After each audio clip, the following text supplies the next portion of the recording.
ماشاءاللہ دن بدن الحمدللہ نوری میں مقتدی بڑھتے جا رہے ہیں ماشاءاللہ.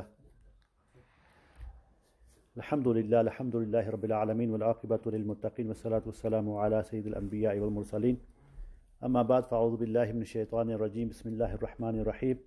الحمدللہ رب العالمین الرحمن الرحیم مالک یوم الدین. ایاک نعبد و ایاک نستعین. اهدنا الصراط المستقیم صراط الذین انعمت علیہم غیر المغضوب علیہم ولا الضالین. آمین. صدق اللہ العظیم. عزیزان گرامی، کل ہم نے قرآن پاک کی تلاوت کے فضائل، قرآن پاک سیکھنے اور سکھانے، پڑھنے اور پڑھانے کے بارے میں گفتگو کی. آج انشاءاللہ ہم سورہ الفاتحہ کے فضائل پر کچھ نظر ڈالیں گے. عزیزان گرامی، آج کل کیا ہوتا ہے کہ اگر آپ کسی عامل کے پاس چلے جائیں، کسی عالم دین کے پاس چلے جائیں، کسی پیر کے پاس چلے جائیں، کسی مولانا کے پاس چلے جائیں اور آپ ان سے یہ کہیں کہ یا حضرت رزق میں کمی ہے، یا میں بیمار ہوں، یا کوئی اور مجھے مسئلہ ہے، کچھ عمل بتائیں.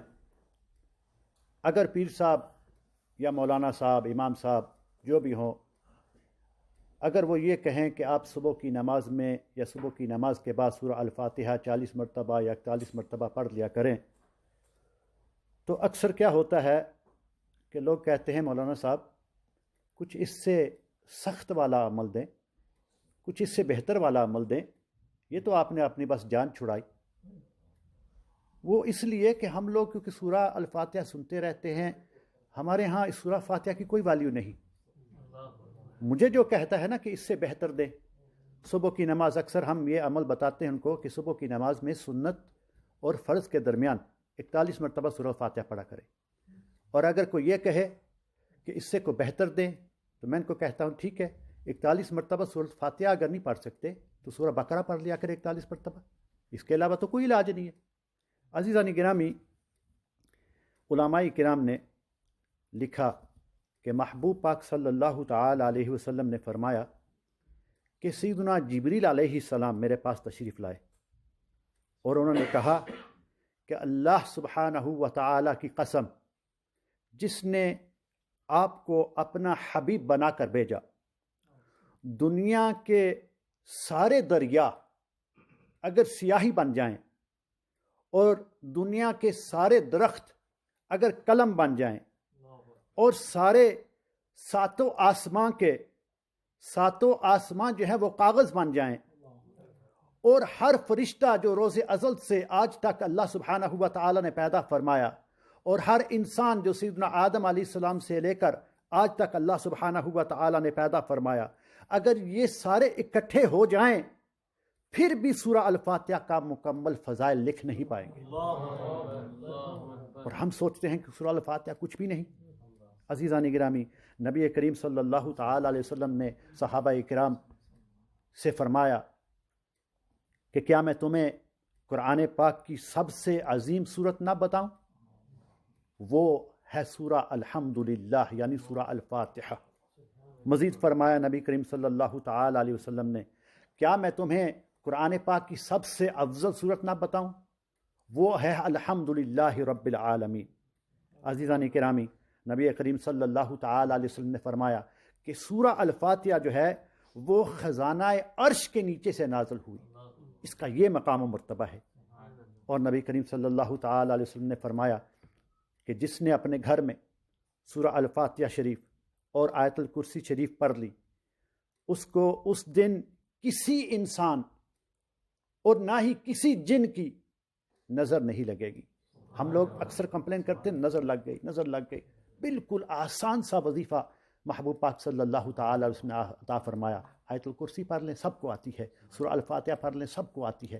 اس دن انسان تو کیا کسی جن سے بھی نظر نہیں لگے گی. عزیزان گرامی، محبوب پاک صلی اللہ تعالی علیہ وسلم نے فرمایا کہ سورہ الفاتحہ ہر مرض کے لیے شفا ہے. محبوب پاک صلی اللہ تعالی علیہ وسلم نے فرمایا کہ اگر تم بستر پر سونے سے پہلے سورہ الفاتحہ اور سورہ اخلاص پڑھ لیں تو سوائے موت کے تم کو کوئی چیز نقصان نہیں پہنچا سکتی. کتنا آسان عمل ہے. عزیزان گرامی، سیدنا علی رضی اللہ تعالیٰ عنہ سے کسی نے پوچھا کہ سورہ الفاتحہ کے فضائل کیا ہے، تو سیدنا علی علم کے باب انہوں نے کیا فرمایا کہ اگر میں لکھنا چاہوں تو سورہ الفاتحہ کی تفسیر، اس کے فضائل میں لکھوں تو 70 اونٹ لد لیں، 70 اونٹ جو ہیں وہ بھر جائیں گے، لیکن تفسیر اس کی ختم نہیں ہوگی۔ عزیزان گرامی، حضور خواجہ خواجگاں خواجہ غریب نواز بندہ نواز خواجہ معین الدین چشتی رضی اللہ تعالی عنہ نے فرمایا کہ الفاتحۃ شفاء من کل داء، یعنی الفاتحہ جو ہے وہ ہر مرض کے لیے شفا ہے، ہر چیز کے لیے شفا ہے۔ اور انہوں نے یہی عمل بتایا کہ صبح کی سنتیں اور صبح کے فرضوں کے درمیان میں بسم اللہ شریف میم ملا کر بسم اللہ الرحمن الرحیم الحمد للہ رب العالمین 41 مرتبہ پڑھیں، پھر سجدے میں دعا کریں، تو اس وقت جو بھی دعا کی جائے گی اللہ سبحانہ و تعالیٰ قبول فرمائے گا۔ اور مزید انہوں نے فرمایا کہ اگر کوئی پڑھ نہ سکے، صرف اس کو دیکھے، صرف سورہ الفاتحہ شریف کو دیکھے، تو اس کے آنکھوں کی بینائی جو ہے وہ بڑھ جائے گی، اس کے آنکھوں میں کبھی درد نہیں ہوگا، اس کی آنکھیں کبھی سوکیں گی نہیں۔ اور وہ فرماتے ہیں کہ میں نے ایک دن دیکھا کہ ایک نابینا، اے بلائنڈ پرسن، وہ کسی ولی اللہ کی بارگاہ میں گیا، اس نے شکایت کی کہ میں پیدائشی نابینا ہوں، تو اس اللہ کے ولی نے قرآن پاک کھول کر سورہ فاتحہ شریف کی تلاوت کی، اور قرآن پاک کا جو صفحہ ہے وہ اس کی آنکھوں سے لگایا، تو بزرگ فرماتے ہیں، خواجہ غریب نواز فرماتے ہیں کہ میں نے دیکھا کہ اس کی فوراً بینائی واپس لوٹ آئی۔ عزیزان گرامی، آج کل یہ بھی دیکھا جاتا ہے کہ لوگ جب تراویح پڑھتے ہیں یا ویسے بھی جب مسجد میں جماعت پڑھتے ہیں، تو ہم جب حملہ کرتے ہیں، لوگ جب حملہ کرتے ہیں تو سورہ الفاتحہ پڑھ ہی کرتے ہیں، کیونکہ لوگوں کو صرف سورہ فاتحہ آتی ہے۔ لوگ یہ کبھی نہیں کہتے دیکھیں اس نے سورہ یاسین کی تلاوت کی، اس کو سورہ یاسین نہیں آتی، اس نے سورہ ملک کی تلاوت کی، یہ سورہ ملک بھی صحیح طرح نہیں پڑھ سکتا۔ جب بھی آپ بات سنیں گے تو یہی سنیں گے، بھائی ہمارے مسجد میں مولانا صاحب جو ہیں ان کو تو سورہ الفاتحہ بھی صحیح طرح نہیں آتی، وہ بھی تجوید کے ساتھ نہیں پڑھتے، اس کی مد بھی صحیح طرح نہیں ادا کرتے، وہ صحیح طرح نہیں پڑھتے، اس کو نکالا جائے، کسی اور امام کو لے کے آئیں۔ یہاں پر حضور مولانا امام جلال الدین رومی رضی اللہ تعالیٰ عنہ مثنوی شریف میں بہت پیاری بات کی اسی حوالے سے۔ وہ فرماتے ہیں کہ کیا ہوتا ہے کہ مسجد والے جب ایک امام کو نکالیں گے دوسرا آئے گا، اس کے ساتھ بھی یہی کریں گے، تیسرا آئے گا، پھر کیا ہوگا؟ اس کا نقصان اپنا ہی ہوگا، نہ کوئی امام آئے گا، نہ جماعت ہوگی، نہ تراویح ہوگی، نہ جمعہ ہوگا، نہ مسجد ہوگی، سب جان چھوٹی۔ تو امام جلال الدین رومی فرماتے ہیں کہ لوگ مقتدی جو ہے کمپلین کرتے ہیں کہ ہمارا امام بہت تیز ہے، کوئی کمپلین کرتے ہیں کہ یہ بہت سلو پڑھتا ہے، کوئی بہت تیز پڑھتا ہے، اکثر کوئی جو ہے امام جو ہے وہ کسی کی سیٹسفیکشن کے مطابق نہیں۔ وہ فرماتے ہیں کہ ایک لومڑی تھی اور ایک شیر تھا، جب شیر بوڑھا ہو گیا تو اپنے جانوروں کو جنگل میں اکٹھا کر کے تو اس نے اعلان کیا کہ اب میں ہو گیا بوڑھا، اب یہ شکار مجھ سے نہیں ہوتا، اب ایسے کیا کریں گے کہ میں جا کر بیٹھنے لگا غار میں، آپ مہربانی فرما کر آپ میں سے ایک جانور بڑا تیار شار ہو کے تو میرے غار میں آیا جایا کرے تاکہ میں اس کو کھا جایا کروں۔ اب آپ کی مرضی، ایک ایک باری کر کے آئیں، کبھی کوئی جانور جاتا، کبھی دوسرا جانور جاتا، کبھی تیسرا جانور جاتا، تو سب کو الوداع کر کے گلے شلے مل کے تو جاتا، اس کو پتہ ہے آج شیر نے جو ہے مجھ سے ہی روتا کھول لیا۔ وہ لومڑی تھی بڑی چالاک، لومڑی نے سب کو کہا جب اس کی باری آئی کہ آج دیکھیں آج شیر مجھے نہیں کھائے گا، آج میں شیر کو کھا کے آؤں گی۔ سب نے کہا کہ تیرا دماغ خراب ہو گیا ہے، یہ منہ اور مسور کی دال، تو جا رہی ہے شیر کے ساتھ جنگ کرنے کے لیے۔ بہرحال لومڑی چلی گئی۔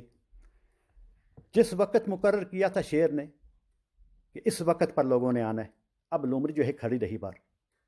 جب 5 10 15 منٹ دیر ہو گئی تو لومڑی جو ہے وہ بارگاہ میں حاضر ہوئی۔ اب شیر جو ہے بھوک سے بھی اس کا برا حال تھا، تو کہنے لگا اتنی دیر کیوں لگ گئی؟ لومڑی نے کہا کہ اصل میں بات یہ ہوا کہ ہم نے سوچا کہ میں ایک لومڑی ہوں، میرے ایک لومڑی سے آپ کا کیا بنے گا، تو میں اور میری بہن نے دونوں نے ارادہ کیا کہ ہم دونوں آپ کی بارگاہ میں آ جائیں گے، لیکن کیا ہوا راستے میں ایک اور شیر مل گیا تیرے سے بھی بڑا، اور وہ میری بہن کو اٹھا کر لے گیا، تو اب وہ اس کو کھا جائے گا۔ شیر کو آیا غصہ، شیر نے کہا اچھا مجھ سے بھی بڑا شیر ہے؟ لومڑی نے کہا ہاں میں دکھاتی ہوں۔ لے گئی اس کو لے گئی کنویں پہ لے گئی، تو جب اس نے دیکھا شیر نے تو آگے سے اس کا آئینہ نظر آیا، شیر نظر آیا۔